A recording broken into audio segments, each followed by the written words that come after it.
eletrônica no nosso pé. Bom, chegou a vez do São Paulo no Gazeta Esportiva. Que eu vou, em vez de colocar pulseirinha de credenciado, eles vão colocar uma tornozeleira eletrônica no nosso pé. Bom, chegou a vez do São Paulo no Gazeta Esportiva. A Marina Buffon está na tela com o retrospecto do time do Dorival Júnior nesse retorno do Brasileirão. Boa noite, Mar. Os números estão muito ruins. Boa noite, Michele, para você, para todo mundo que está acompanhando a gente aqui no Gazeta Esportiva nesta quarta. Então, não é tão ruim sim, a gente vai apresentar eles já já, lembrando que amanhã o São Paulo pega o Cruzeiro às 8 da noite lá no estádio do Morumbi. E assim, né, são dois motivos aí para o São Paulo vencer. Primeiro, vencer é sempre bom, né, gente? Mas segundo, simplesmente para se afastar de vez ali daquela zona embolada do rebaixamento. São Paulo que está em 11º, 39 pontos, a 7 pontos do primeiro ali da zona do rebaixamento, que é o Goiás. Mas também para melhorar essa situação no retorno. Vocês devem se lembrar que na reportagem agora aí do Silvestre falando do Botafogo e do Palmeiras, que o Botafogo tem um desempenho ruim. O São Paulo está com o mesmo desempenho do Botafogo neste segundo turno. É inferior a 40%. A gente tem alguns números que vamos colocar aí na tela. São 12 pontos apenas conquistados em 11 jogos disputados, sendo 3 vitórias, 3 empates, 5 derrotas. Então, culminando com esse aproveitamento inferior a 40%. 11 gols feitos, 16 sofridos, entre eles a goleada aí sofrida para o Palmeiras por 5-0. Se a gente for olhar, então, apenas o retorno, São Paulo tem a 17ª campanha entre 20 clubes que disputam o Campeonato Brasileiro. Então, se fosse agora, acabou o campeonato, São Paulo estaria na zona do rebaixamento, então precisa, claro, vencer amanhã e vencer os outros jogos. A gente sabe que o São Paulo já tem a vaga garantida para a Libertadores do ano que vem, não está neste bololô aí embaixo da tabela,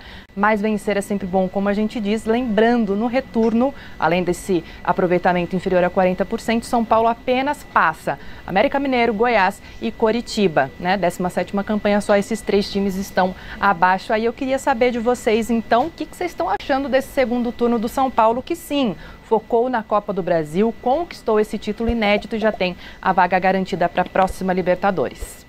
Valeu, Mar. Obrigada. O que você acha, Paulo?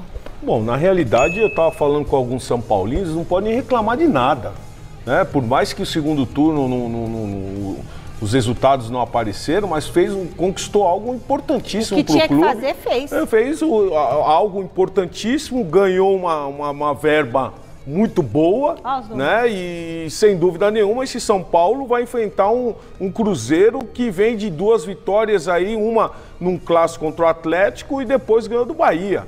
Então vai enfrentar um Cruzeiro muito difícil, não vai ser fácil para o São Paulo esse jogo.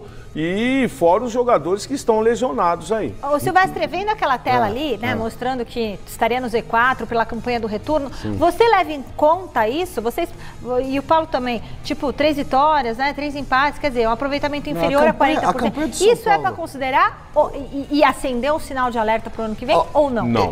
Eu acho que sim, você vê como as coisas são. Claro que o recorte da Copa do Brasil foi sensacional, um título muito expressivo, que dá até pelo contexto histórico, ser equiparado à Libertadores, à primeira Libertadores, a um campeonato brasileiro, porque o São Paulo estava numa espécie de fila de grandes conquistas, né? E ganhou passando pelo Palmeiras, pelo Corinthians e pelo Flamengo. Foi maravilhoso.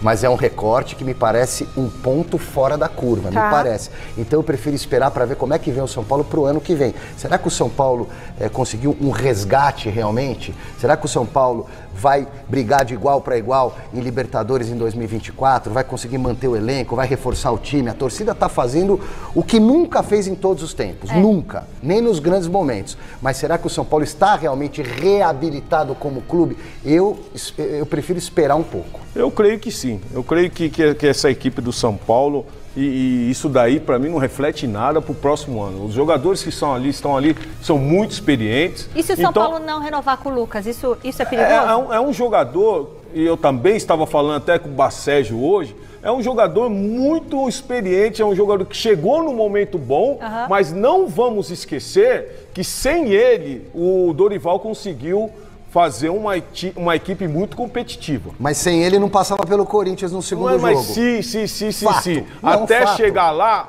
Dorival conseguiu montar uma equipe bem estruturada, uma equipe completamente do início do campeonato com o Rogério Ceni. Então, com o Dorival é outra equipe e eu creio que essa equipe, e com esse treinador, essa equipe do São Paulo aí pode começar o ano muito bem. Último contato com a Marina Buffon. Amanhã tem São Paulo em campo, o Tricolor já está pronto para encarar o Cruzeiro, Mar?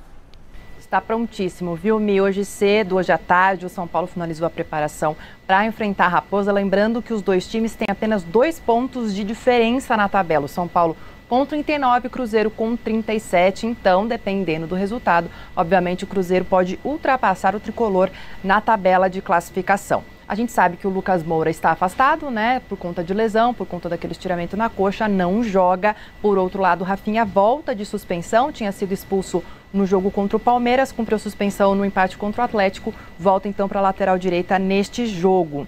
Além dele, uma novidade pode ser o Arboleda. O Arboleda que não joga desde a final da Copa do Brasil por conta também do estiramento na coxa, e ele deve fazer a dupla de zaga com o Beraldo. O Alisson, que estava com trauma na coxa no final de semana, treinou ontem parcialmente, hoje integralmente, então também deve estar à disposição do técnico Dorival Júnior para esse confronto de amanhã. Uma notícia que chegou agora, que o Marcelo Bacejo conseguiu confirmar, é que o volante Luiz Gustavo, ex-Bayern de Munique, que atualmente joga pelo Al Nassr, clube do Cristiano Ronaldo, está com conversas aí com o São Paulo para uma possível contratação. Então, quem quiser saber mais, entra lá no gazetesportiva.com, que o Marcelo Bacejo traz todas as informações aí sobre essa possível negociação do São Paulo para o ano que vem, tá bom, Mi? Beijo.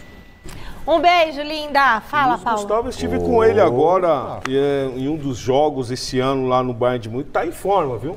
É um jogador que está em forma e é um jogador que pode ajudar muito aqui. Como o Fernandinho, do Atlético Paranaense. Um jogador muito forte ali no meio campo. Seria um grande reforço para o São Paulo. Ó, então, repetindo, atenção, informação exclusiva para o nosso telespectador. Repita, Paulo. Repita, eu? Tudo que você falou, hein?